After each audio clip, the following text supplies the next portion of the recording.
So I think there are two broad categories in insurance. One is life insurance and the other is general insurance. Yes. Life insurance, in both cases, we are highly underinsured. Right? So life insurance, only 3% of the population is insured. And in general insurance, it's even lower, it's at 1%. Right? So, and there's a reason for that. And the reason for that, I think, is that by and large, we have been a lower middle class society which is slowly becoming affluent. Right? At that point of time, when you're going through this whole journey, for us, every rupee is very, important. Yes. And in insurance, largely you're saying that, I'm paying for protection. Correct. Right, and therefore, it's not necessarily an investment product. Yes. Although some life insurance products are investment Yes. Also. Yes. So you always feel when you're 25 or 30 that, hey, what's going to happen to me? Right? Nothing's going to happen to me. I'm going to be fine. Why do I need, health insurance, or why do I need, any other insurance for that matter? So I think that has been a bit of a bar. We see that changing very, very dramatically. I think the COVID phase has been a big inflection point. Yes. If you look at it. Yes. In the last 2 years, what I think one has realized that, something like this can happen out of the blue. Yes. Right, that's one. Second is, I think that, the cost of hospitalization, especially in larger top 5-6 metros, is crazy, right? It's huge. And it's going up, much faster than inflation, Yes. much faster than where our incomes earn. Yes. Medical tests are becoming so sophisticated that they're relying on very, very high-tech machines, which is all capex, which have to be Yes. imported. The costs of those are going up, and therefore they have to be kind of distributed across people. So inflation is a very, very large cost. So I think COVID has been a big inflection point where everyone has had somebody in their either immediate family or at least in their, Yes. family and friends who's been impacted. Correct. And they've realized that you just land up in hospital and end up spending 10-12 lakhs. And it's just cheaper to take a, 2,000, 3,000 a year insurance. I mean, even if you're a betting guy, you Right. should take insurance. I mean, Insurance, right. it is actually But today do you- silly not to take insurance. So I think the pie, if you look at it, like I said, is very, very large, right? The 16% growth rate maybe will become 18 or maybe become 14, but it will be a very, very strong double digit, Right. which is huge. Now, I've always been a believer in this Pareto's principle, right? So in any business, 20% companies account for 80% business, right? And the rest are also rans. Yes. Right? And if you look at profitability, that share becomes even more concentrated. You'll Right. find 3 or 4 companies account for 80-85% of profits Yes. across categories. Yes. Right? Across everything. I mean, you take telecom, the top 2 guys are taking in all the profits. Correct. If you take consumer goods, it's your levers, ITC, Yes. couple of other large brands which account for all the profits. If you take any other category, right? So I think, you could have newer players and they could find newer use cases and so on. But I think the basic penetration levels itself are so low, right? That even if you provide standard products at fair prices and support them with a very good customer experience, right? Because this is a product which you will use only at the time of need. And that's when you realize whether it's a good Yes. product or not, right? Yes. So to me, one is the product.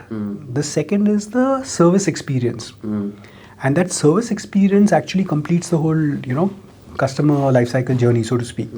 And if you're able to deliver that, then it doesn't matter, how many competitors there are or whatever, the Right. opportunities, Right. like I said, are massive. So if you look at it, financial services and financial service products at one level are very intimidating, right? Yes.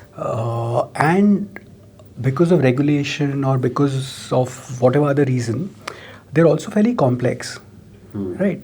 So even if you take mutual funds, there are so many different types of mutual funds that, barring the people who are probably working in the industry, even the best of consumers will not really know all the various types of mutual funds which are there, from an arbitrage fund to a multi-cap fund to a flexi-cap fund, and what is the difference between each of them, and when one should, or a business cycle fund, and why one should invest in one versus the other.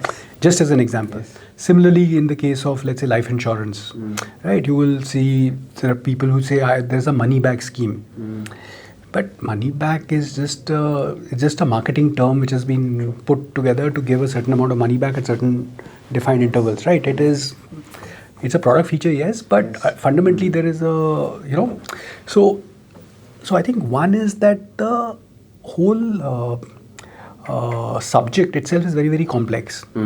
Now, in this scenario, how do consumers operate, right? So consumers say, okay, I trust this brand. And therefore, if I'm looking at any other category of products, I will go with this brand. So, for example, SBI, we are probably the most trusted brand in the banking space, right? And because we offer, insurance or mutual funds or whatever, there is a certain category of consumers who have experienced it over time. And will say, okay, I trust that, even this product category will be good. And that also serves, on the contra side, as a responsibility for a brand like us. Right. So for us, I think one important part is also, having the right products which deliver to the customer. So it's not just profitability alone, but it's a mix of profitability with purpose, which actually defines our whole goal, right? So I think, like I said, in this category, consumers go with certain trusted brands, and then there is that whole the brand pyramid or the brand pyramid which is there, which you start from creating awareness to consideration to preference. So for a brand like SBI and SBI General, we already would be having a high awareness and a high consideration. Right.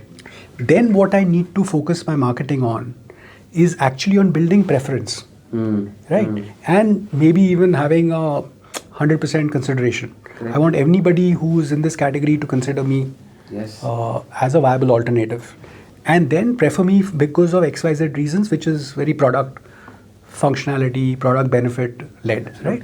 That's the way we look at it. While a younger brand has to spend a lot more money on just creating awareness, right? And therefore, the mode of marketing is very, very different. Now, in this, there are again two routes, right? One is because of the fact that we are a large brand, because of the fact that we have the SBI bank distribution network, we have a massive distribution channel which is available to us, right?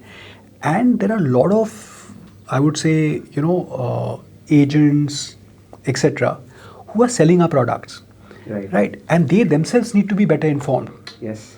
Right. So a lot of my marketing is actually in terms of how do you then, if you have 5 health products, how do we kind of, place which health product should be offered to which segment of customers. Right. Right. So therefore, there's a lot of product marketing which happens via the channels.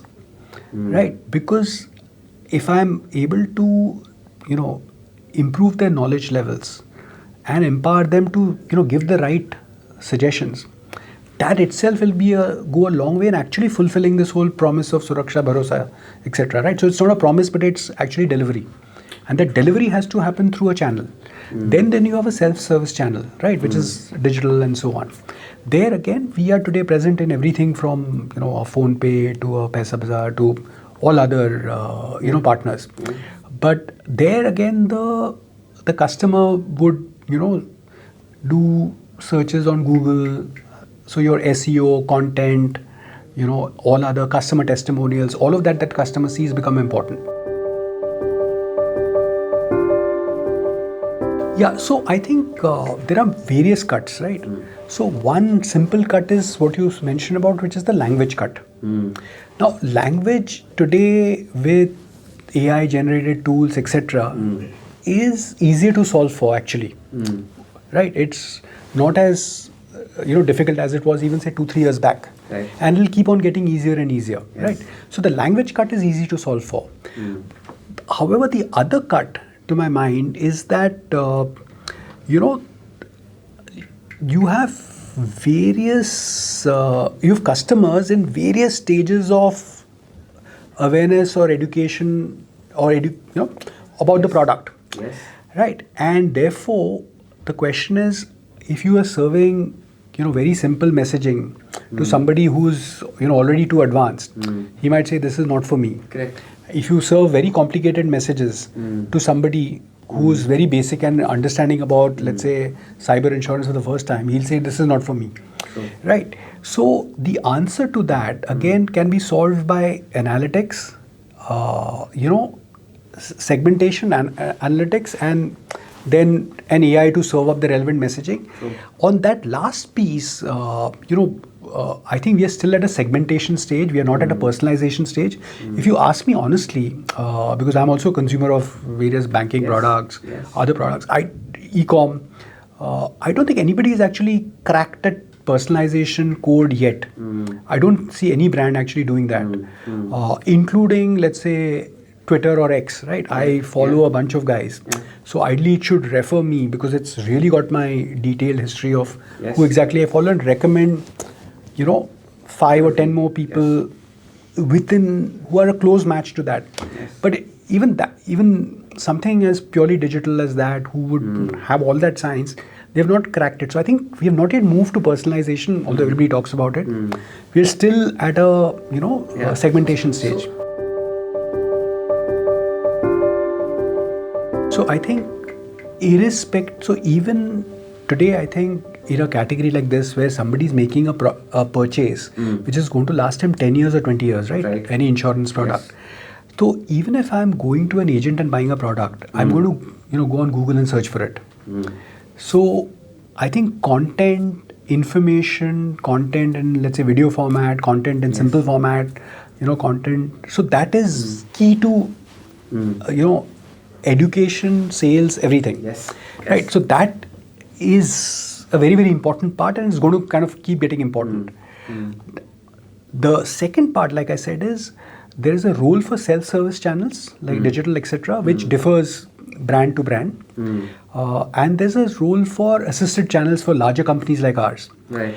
In a case like SBI General, it is still very, very important that we actually improve the knowledge levels of the whole distribution task, the field force, the agents and so on, because that initially will give us the best multiplier, right? Because each of those guys can actually, connect with 300 core customers themselves, or 500 core customers a month, and even if the conversion improves by 10-20%, at the end of 12 months, you'll have a massive conversion into number of agents, right?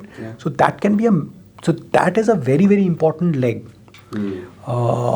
Self-service, I think, like I said, for us is number 2 in terms of prioritization, just because of our business mix.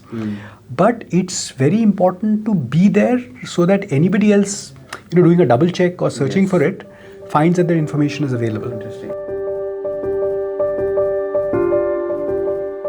So I think I would take 2 lenses, right? So one is that each communication wave or campaign that you do is part of an overall, communication plan. And therefore, at a macro end, over a 6-month period, you measure your typical brand metrics, right? How my overall awareness scores, what are my consideration scores, what are my preference scores, what are my referral scores, right? The core brand metrics, because those fundamentals have remained true, even in the last 50-60 years, right? So that is one. What you measure on a monthly basis, and what we measure very actively on a monthly basis and discuss and take actions on, are NPS, which is our Net Promoter Scores, right? because there it's about the customer actually undergoing an experience, and either he's a detractor or either he's like a guy who's really advocate of your brand, right? Yes. And that gives us very actionable things to change in the next 4 weeks, 8 weeks, and so on, right? Whether in the process, whether in the customer journey, and so on. So that is the second part. Okay. Coming to campaigns specifically, then you get down to, there could be some social media campaigns which could be just about, communicating a broad message. There could be some parts which could be about, just making the customers feel good itself, because fundamentally people are not fully rational. Yes. Everybody's an emotional being. Yes. And therefore it is equally important to emotionally connect with the customer as rationally provide reasons, right? And then again, you could get into digital campaigns which could have very, very specific tasks, right? How many leads did I get and what is the conversion rate? So I think there are, like I said, it's like a music symphony, right?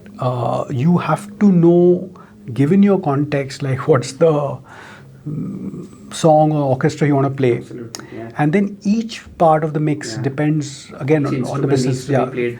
And depends on the business context, right? So